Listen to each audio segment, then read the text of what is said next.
আওয়ামী লীগের কার্যক্রম নিষিদ্ধ করলো। আবু হেনা রাজ্জাকি, আপনি বহুদিন যাবতীয় সংবিধান সংস্কার ইত্যাদি বিষয়গুলো কথা বলে আসছেন, আলোচনা করে আসছেন। তো আপনার কাছ থেকে একটু শুনতে চাই একই বিষয়, যে অধ্যাপক দিলারা চৌধুরী যে কথাটি বলেছেন যে 4 মাসের আমরা একটি সরকারের 4 মাস আসলে তো একেবারেই মানে শুরু, জাস্ট এটা নিয়ে মূল্যায়ন এক নিয়ে আমরা করতে পারবো না। কিন্তু তারপরও সেমিনারে যেটি বলা হয়েছে সেটি আমি বলছি যে সংবিধান সংস্কারের উদ্যোগ না নেওয়া বিএনপি সরকারের বড় ব্যর্থতা। ধন্যবাদ আপনাকে এবং আমার প্রিয় দুদু ভাই। দুদু ভাই একটা কথা বলছে, তার শেষ দিয়ে আমি শুরু করি। বলছেন সংবিধান যারা সংসদ সদস্য হবে তাদের কাজ আইন প্রণয়ন করা। এটা তো আমরা জানি, এটা কিতাবের কথা, বাস্তবে তো আমি সেটাই তো আসতেছি। কিতাবটা ফলো করি না, সেটাই বলতে চাচ্ছি আপনাকে। জি, কিতাবে লেখা আছে আইন প্রণয়ন করবেন, আপনি যান ব্রিজ বানাইতে। আপনি দেন যে কাজ দেন, থোক বরাদ্দ দেন। কে দেয় কাজ? এমপির কাজদের, এমপির তো থোক বরাদ্দ দেয় না, দেয় না। উপজেলা উন্নয়নের জন্য না, এমপি সেটা নিয়ে নেয়। আমার এখানে এত টাকা দেন, আপনি তো দেন, না দিলে কি নিতে পারেন? কথাটা একজন এমপি তো টাকাটা দেয় না, টাকাটা তো বরাদ্দ করে উপজেলার উন্নয়নের জন্য। ঠিক আছে, সেখানে তার ইন্টারফিয়ারেন্স থাকে, তাহলে সে ভায়োলেশন অফ কনস্টিটিউশন করে। এই কথাটা কেন বলছি? 55 বছর যাবত এই কাজই করতেছি আমরা, এবং সংবিধান ভায়োলেট করতেছি। এই জায়গাটা আপনি থাকেন। সংবিধান মানে একটা আইন, আইন ভায়োলেট করতেছি। আইনটা আবার কি? আইনটা হলেই সংখ্যাগরিষ্ঠ লোকের মতামত বা জনগণের অভিপ্রায়। জনগণ যেটা চায় সেটাই আইন, সেটাকে লিখিত আকারে রূপান্তর। সংবিধান যখন আমার হয় নাই, বাংলাদেশটা যখন নতুন হইল সেই 71 সালে, তখন আমার সংবিধান ছিল না তো। একটা আইন, তখন একটা জনগণের যে ডিজায়ার তার উপরে ভিত্তি করে তখন যারা নির্বাচিত ওই মেম্বার অফ পার্লামেন্ট ছিল, যেটা আমাদের এই অংশের, তারা এখানে আইন প্রণয়নকারী সংস্থা হিসেবে বৈশা এই সংবিধানটাকে বানাইছে। ডিমান্ডটা তো ছিল পিপলের, জনগণের। একইভাবে আপনার এইবার জনগণের ডিমান্ডটা কি ছিল? সেই জনগণের ডিমান্ডের ভিত্তিতে 2024 আন্দোলন হয়ে গেল। আন্দোলন হয়ে যাওয়ার পর আমরা রূপকর্তে বলতে আমরা তো আর বসি নাই, যারা দেশের দায়িত্বশীল ব্যক্তিরা বসছেন। বসার পর সংক্ষেপে বলি, লম্বা করার দরকার নেই, এক জায়গায় এসে বললো কি গণভোট হবে। এটা কিন্তু জনগণের ইচ্ছা, জনগণের অভিপ্রায়, সেটাকে প্রাধান্য দিয়া গণভোট আসলো কখন? যখন জুলাই সনদ বাস্তবায়ন করতে গিয়ে নোট অফ ডিসেন্ট তৈরি হইল। মানে দুদুভাই 5টায় একমত, 3টায় দ্বিমত, আমি 5টায় একমত, 6টায় দ্বিমত। এই নোট অফ ডিসেন্ট হওয়ার কারণে বিএনপির তরফ থেকেই প্রস্তাব আসছে এটা গণভোটে পাঠায় দেন। আইসে গেল গণভোট। তখন আজকে যারা বিরোধী দল তারা বলতেছিল গণভোট আগে হোক আর নির্বাচন পরে হোক। সেটা বিএনপি বলল দুইটা একই দিনে হোক, দুইটা হোক। ফাইনালি তাদেরটাই বহাল। এখন পাস করার পরে 2টা ওত নেওয়ার কথা, বিএনপি 2টা সেকেন্ড ওত নেন নাই। অন্য যারা আছেন বিরোধী দল তারা প্রথম নিতে চায় না, কিন্তু পরক্ষণে তারা নিয়ে নিছে। এখন আসেন, আইসে কি বললো? এখন সংবিধানে গণভোট নাই। আপনি কারা বললো? যারা নির্বাচিত হইলো সেই সরকারের দল, তখন তো তারা ক্ষমতায়, মানে যেমন নির্বাচনের পর ওত নেওয়ার আগেই এইগুলা আলোচনা শুরু হয়ে গেছে। তারপরে বলা হইলো সংবিধানে গণভোট নাই। এখন আমি আপনাকে আইনি ভাষায় বলতেছি, সংবিধানে তো আইনি ভাষায় বলতেছি ফ্যাক্টাম ভ্যালেট একটা টার্ম আছে। ফ্যাক্টাম ভ্যালেট এটা ল্যাটিন ওয়ার্ড, ল্যাটিন আইনি পরিভাষা। সেখানে বলা হয়েছে, সুস্পষ্ট ভাবে বলতেছি আমি, একদম সুস্পষ্ট ভাবে বলা হয়েছে, ইংরেজি করলে হয় what ought not to be done becomes valid when done। এটার মানে হচ্ছে যা করা অনুচিত ছিল সেটা যখন সকলে মিলে করে ফেলে সেটা বৈধ এবং আইন। যা করা অনুচিত ছিল, ওই যে বলতেছে সংবিধানে নাই, তাই অনুচিত ছিল, কিন্তু সবাই মিলে যখন আমরা করে ফেলেছি একমত হয়ে, তখন এটা বৈধ। আমি আইনের ভাষায় বলতেছি, বাংলাদেশে যদি কেউ চ্যালেঞ্জ করে সে আমাকে চ্যালেঞ্জ করুক। তাহলে আপনি যেটা অনুচিত ছিল কিন্তু আমরা সবাই মিলে করে ফেলেছি, সেটা বৈধ এবং সেটা আইন। এটার জন্য তো সংবিধান লাগবে না। সেইটার জন্যই প্রশ্ন আসছে সংস্কার করার। এখন সংস্কারটা কি আর সংশোধন কি? সংশোধনের এই ঘরটা আপনি সংশোধন করবেন কি, এই টেবিল চেয়ারটা ওই পাশে নিয়ে রাখবেন, এখানে অন্যদিন বসাবেন, এটাকে বলতে পারেন সংশোধন। আর সংস্কার কি, আমূল পরিবর্তন। এই বিল্ডিংটা 4 তলা আছে, লোড 4 তলা, এটা করবেন 6 তলা বা 9 তলা, এটা লোড দিবেন, এটা সাইডে ভীম দিয়ে উঁচা করবেন নাকি ভেঙে করবেন, কেমনে কি করবেন।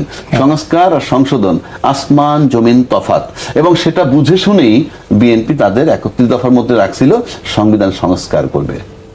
আর সংবিধান সংস্কার করলে আমরা যেটা করবেন তার অন্যতম একটা বিষয় ছিল তাদের 31 দফার মধ্যে আছে বিচার বিভাগের জন্য পৃথক সচিবালয় করবেন। আমার কথা না, তাদের 31 দফার কথা। আর সংবিধান আর আমাদের জুলাই সনদ যেটা আছে তো আছেই। এবার আরেকটা এক্সাম্পল দেই, যে যা পৃথক সচিবালয়ের কি তারা মানে করলেন, বিএনপি করলেন? করেন তো নাই, উপরন্ত যেটা করা হয়েছিল সেটাকে বিলুপ্ত করলেন। 31 দফার মধ্যে আছে না? আছে তো, তাহলে আমি মানলাম না। আমি আচ্ছা, জি। আর কথাটা আমি মানলাম না, এবং ওইটা বিলুপ্ত করা মানে বিচার বিভাগকে আমার অধীনে নিয়ে আসলাম। আমার অধীন মানে নির্বাহী বিভাগের অধীনে। এখন নির্বাহী বিভাগ বলতে দুই মন্ত্রী, আপনি মন্ত্রী, আমি মন্ত্রী, তাহলে আমরা নির্বাহী বিভাগ। তা আমরা যখন বিচার বিভাগের বিচারকের অফিসের পাশ দিয়ে হাইটে যাবো, তার মাথায় খালি ঘুরবে আমার নিয়োগকর্তা যায়।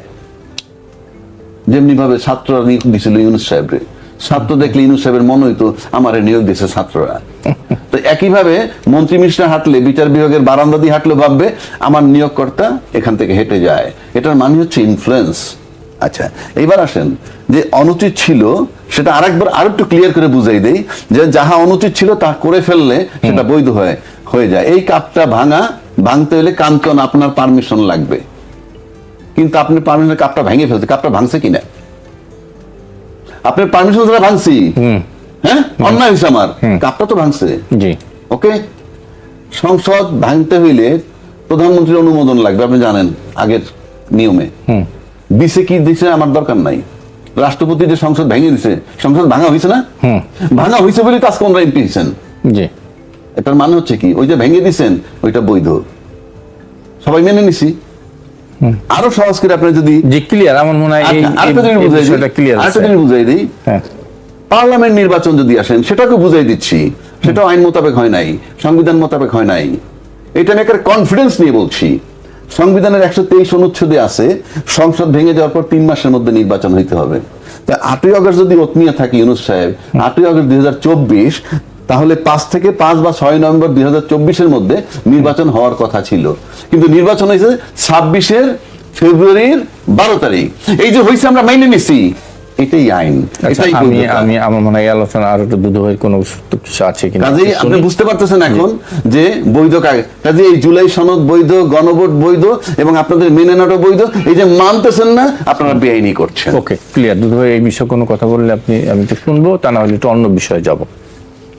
এখানে বলার মানে কোনো কিছু নাই, খালি একটা জিনিস আপনাকে বলি, প্লিজ, যে আপনি জনগণের যে ম্যান্ডেট সর্বশেষ, যেমন তার আগ পর্যন্ত ডক্টর ইউনূস, নির্বাচনের আগ পর্যন্ত ডক্টর ইউনূসের আগে কে ছিলেন? হাসিনা, আছে না? 17 বছর না ছিলেন তো? ছিলেন। তো আপনি প্রেজেন্ট এবং বর্তমান যদি মনে করেন যে মানবেন, তাহলে পর হাসিনাকে আপনার অস্বীকার করতে হবে। আবার হাসিনার আগে পরে এসছে ডক্টর ইউনূস, অস্বীকার না, ওইটা আগের জামানা বলতে পারেন। আইনগত বৈধতা বিষয়গুলো ওইভাবে আপনাকে অ্যাকসেপ্ট করতে হবে না, আমি এটা মানি না। যেমন সংবিধানের ব্যাখ্যাদাতা সুপ্রিম কোর্ট, কোনো ব্যাপারে আমরা একমত হতে পারছি না, এটা সুপ্রিম কোর্ট ব্যাখ্যা দেবে। সংবিধানে ওই কোনো আইন খুঁজে পাচ্ছি না, মতামত সুপ্রিম কোর্ট দেবে। অর্থাৎ সংবিধানে সবকিছু আছে এমন নাও হতে পারে। এই যে 30 দিনের 90 দিনের যে ঘটনা নির্বাচনের, এটা সাংবিধানিক যদি প্রতিষ্ঠানগতভাবে কাজ করত, তাহলে পরে আপনি যে কেউ কোর্টে গেলে এই সরকারকে, মানে ওই ডক্টর ইউনূস সরকারকেও অবৈধ বলতে পারতো, পরেরটাও বলতে পারতো, কিন্তু জানে যে ওইটা চ্যালেঞ্জ করার কোনো সুযোগ নাই, কারণ কর্তৃত্ববাদী শাসনের পরে যেটা আসছে সেটাই পিপলসের সাপোর্ট আছে, এই জন্যই আসছে। অর্থাৎ 24-এর গণঅভ্যুত্থানকে আপনি অস্বীকার করতে পারছেন না। তো অস্বীকার করতে পারছেন না বলেই ডক্টর ইউনূস, আর ডক্টর ইউনূস বলেই ইলেকশনের মধ্যে দিয়ে এই সরকার এক জায়গাতে শুরু করতে হবে, তো নয়তো 71ই তো থাকবে না।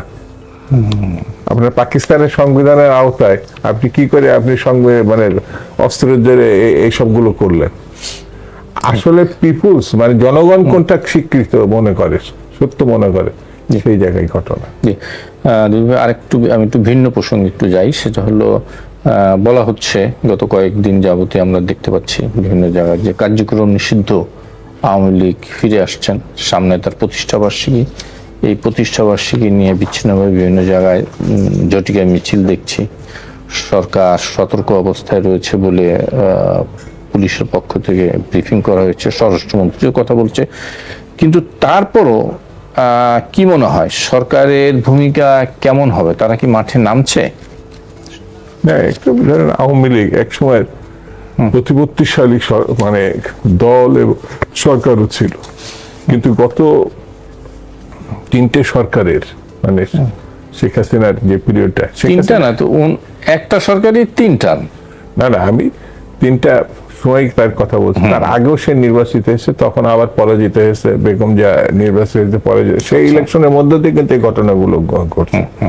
সেটা নিয়ে কেউ কিন্তু আলোচনা বা বিতর্ক তুলছে না, তুলছে হচ্ছে 14, 18, 24। রাইট। তো এই সময়টা আওয়ামী লীগ যা করছে, তারপরে একটা জনবিস্ফোরণ ঘটছে দেশে, যেটা তার আগে আন্দোলন হয়েছে, অনেকগুলো আন্দোলন হয়েছে। তিনি নির্মমভাবে সেসব আন্দোলন গুলি করে হোক, গুম করে হোক, যেভাবে হোক তিনি এটা ফেস করে নাই, দমাইছে, দমন করেছে। হ্যাঁ, এটা দমিয়ে এটা তিনি ক্ষমতায় ছিলেন। এত বড় ভয়ঙ্কর পরিস্থিতি সেই সময়গুলোতে এসে সেগুলো মনে হয়েছে এইটা তার বৈধতার মানে খুন করাটা বৈধতার ব্যাপার, মামলা করাটা বৈধতার ব্যাপার, জেলখানায় ঢুকানো। মানুষ ভোট দিলে আমি কি করব, হাসিনার বক্তব্য ছিল। হ্যাঁ, যে 3টে ইলেকশন এটা তো তামাশা বলে সারা দেশ বিশ্ববাসী জানে। আর তিনি বলছেন মানুষ ভোট দিলে আমি কি করব, মানুষের ভালোবাসাটা আমি এড়িয়ে যেতে পারি। তো এরকম একটা প্রতারকের পাল্লায় বাংলাদেশ পড়ছিল।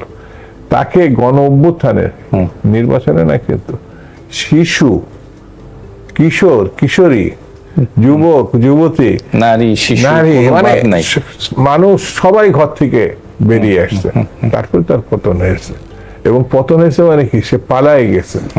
এখন তো বলা হচ্ছে যে বিভিন্ন বয়ান তো আমরা শুনতে পাচ্ছি যে উনি বয়ান আপনি যেভাবে যত শোনেন না কেন, উনি পলায় যেতে চান নাই, উনি যতই হোক না কেন। আপনি ধরেন আমি বা আপনি যদি আমাদের বৈধ ভিসা থাকে, আমি এখনই গিয়ে টিকিট কেটে ইচ্ছা করলে আমেরিকাও যেতে পারি, লন্ডন যেতে পারি, ভারতে যেতে পারি না? না, কিন্তু ওনার ব্যাপারে একটা বয়ান আছে যে না ওনাকে নিয়ে গেছে উনি শিশু কন্যা না, উনি জোর করে ওনাকে নিয়ে গেছে, উনি জানতেনও না উনি কোথায় নিয়ে গেছে। আরে উনি 5 বছর শিশু কন্যা না, যে প্যান্ট পরতে ভুলেই গেছিলেন, প্যান্ট ছাড়াই উনি বিমানে উঠছেন, বোঝে নাই কিছু, শিশু কন্যা তো না। এইসব মানে বক্তব্য আরো বেশি তাকে দায়িত্ব জ্ঞানহীন মনে করছে। তিনি নিজেই মানে রাজনীতি, বাংলাদেশে ফিরে আসা, আওয়ামী লীগ এই গণহত্যার যে ঘটনার মুখোমুখি জাতিকে করছে, এর ব্যাপারে তাদের কোনো বক্তব্য আছে, তাদের শাসনের ব্যাপারে কোনো বক্তব্য আছে, পালিয়ে যাওয়ার ব্যাপারে কোনো বক্তব্য আছে, বিশৃঙ্খলার ব্যাপারে বক্তব্য আছে। রাজনীতি ঘটনা তো, আমার কথা হচ্ছে যে তাদের বক্তব্য আর কর্মকাণ্ডের উপরে দেশবাসী তো মানে সিদ্ধান্ত নেবে।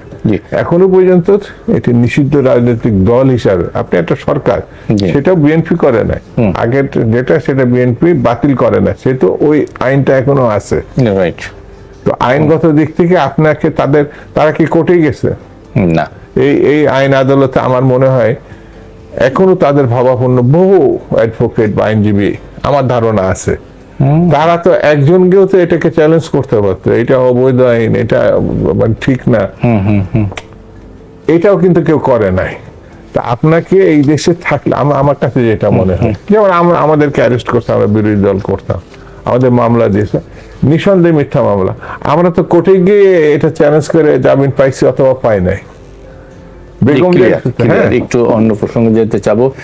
অ্যাডভোকেট রাজ্জাকি, আপনি যদি কিছু বলেন যে এই যে ফিরে আসছে, হাসু আপা আসছে, তারপরে এই যে মানে প্রতিষ্ঠাবার্ষিকী নিয়ে এক ধরনের আশঙ্কার কথা বলা হচ্ছে, আপনি কি মনে করেন? ধরুন ভবিষ্যৎ ভাই আমি বলতে পারবো না, কিন্তু আমরা যেটা দৃশ্যমান যেটা দেখতেছি যে আওয়ামী লীগ মাঠে আসতেছে, আওয়ামী লীগ আজকেও তার কোথায় মিছিল করছে।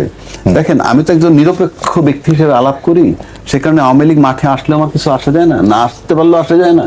বিএনপি ক্ষমতায় থাকলেও আমার কিছু আসা যায় না, না থাকলেও কিছু আসা যায় না। জামাত থাকলেও আসা যায় না, না থাকলেও আসা যায় না। কেন বলছি? আমরা হচ্ছে আলোচক হিসেবে। আপনি আলোচক হিসেবে যদি কথা বলেন, আপনি দেখেন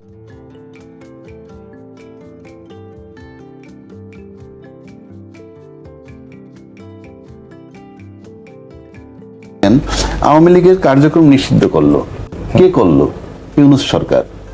তাদের কার্যক্রমটাকে নিষিদ্ধ করলো ইউনূস সরকার।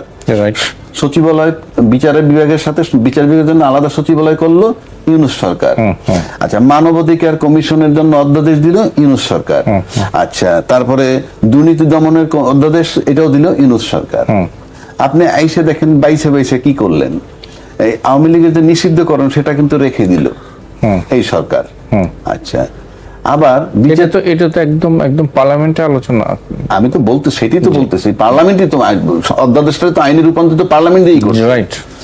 আবার সে বিচার বিভাগের যে সচিবালয় বিলুপ্ত করে ফেললো, সেখানে বললো, সেখানে কিন্তু এই বিষয়টা আনলো না, আপনি সচিবালয়টা বিলুপ্ত করে দিলেন। আবার মানবাধিকার কমিশনের যে অধ্যাদেশটা ছিল সেটাকে আপনি দিলেন না, পোক্ত কইরা আনবেন কইতেছেন। তা আপনি এখন আনতেন, পরে সংশোধন করতেন, আপনি আনেনই নাই। উপরন্তু 2009-এর যে মানবাধিকার কমিশন ছিল ওইটা ফেরত আনছেন। এই কথাগুলো কেন বলছি? এগুলো হলো যে আলটিমেটলি প্রত্যেকে তার নিজের পথটাকে তো নিরাপদ রাখবে, নিজের অবস্থাটাকে সেফগার্ড রাখতে চায়। উনি ক্ষমতায় আসছেন, ফাইন, আমি বলছি উনি ক্ষমতায় থাকুক, 5 বছর থাকবেন, জনগণের ম্যান্ডেট নিয়েই আসেন। কিন্তু আওয়ামী লীগের যে নিষিদ্ধকরণ অধ্যাদেশটা, অথচ ওনারা কিন্তু নির্বাচন আগে বলছিলেন যে কোন দলের কার্যক্রম নিষিদ্ধ করার পক্ষপাতী আমরা না। কিন্তু কোন দল, রাজনৈতিক দল, আওয়ামী লীগ, বিএনপি বলছিল যে আমরা কোন রাজনৈতিক দলের কার্যক্রম নিষিদ্ধ করার পক্ষপাতী আমরা না। আপনারাই তো সেটা আবার নিষেধ করলেন, কারণ এখন আপনি তাদেরকে ডিস্টার্বিং মনে করছেন। আবার এটা করলেন কেন? আওয়ামী লীগ কি কোনো রাজনৈতিক দল নাকি? এই প্রশ্ন তো আমি করবো না, আমরা যেটা জানি। এখন প্রশ্ন হচ্ছে যে আপনার এই নিষিদ্ধকরণের ক্ষেত্রে নিষিদ্ধকরণ বহাল রাখলে কি কি হয় দেখেন। কারণ বর্তমান সরকারের মধ্যে খলিল আছেন, না ক্লিয়ার, আমি ভিন্ন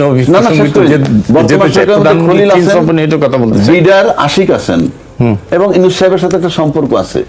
সুতরাং ওই কার্যক্রম বাতিল করলে এনসিপি খুশি থাকে, ইউনূস গং খুশি থাকে।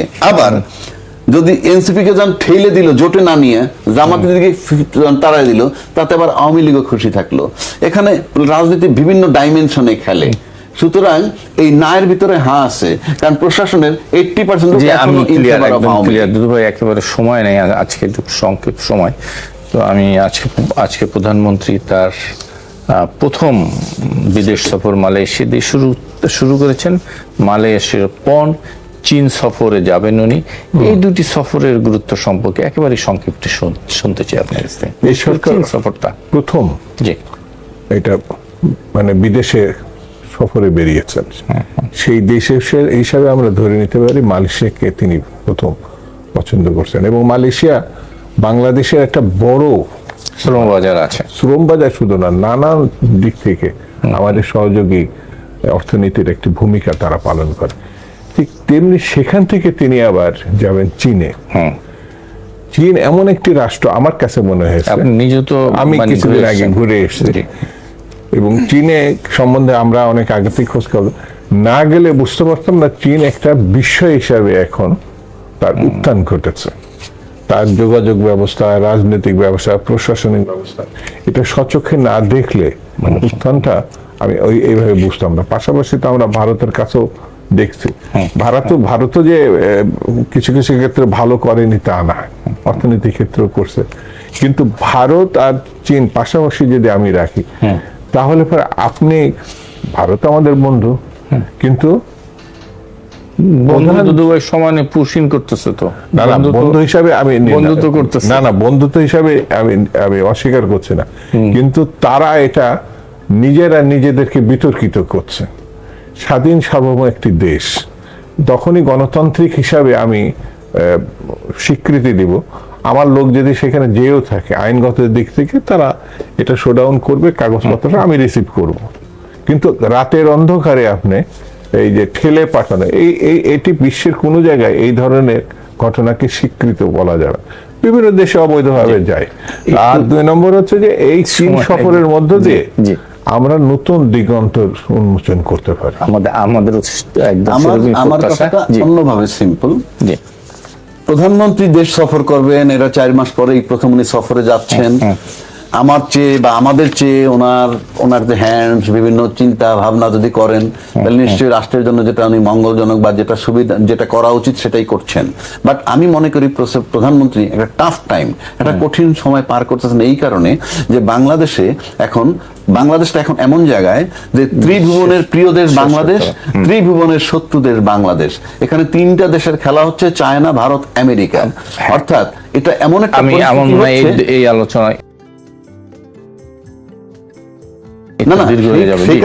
সেই কারণে আপনার আমাদের প্রধানমন্ত্রীর খুব বিচক্ষণতার সাথে কঠিন ভাবে স্টেপ নিতে হবে যে এই 3টা যেখানে মোকাবেলা করে সার্ভাইভ করার জন্য। একদম ক্লিয়ার জনাব।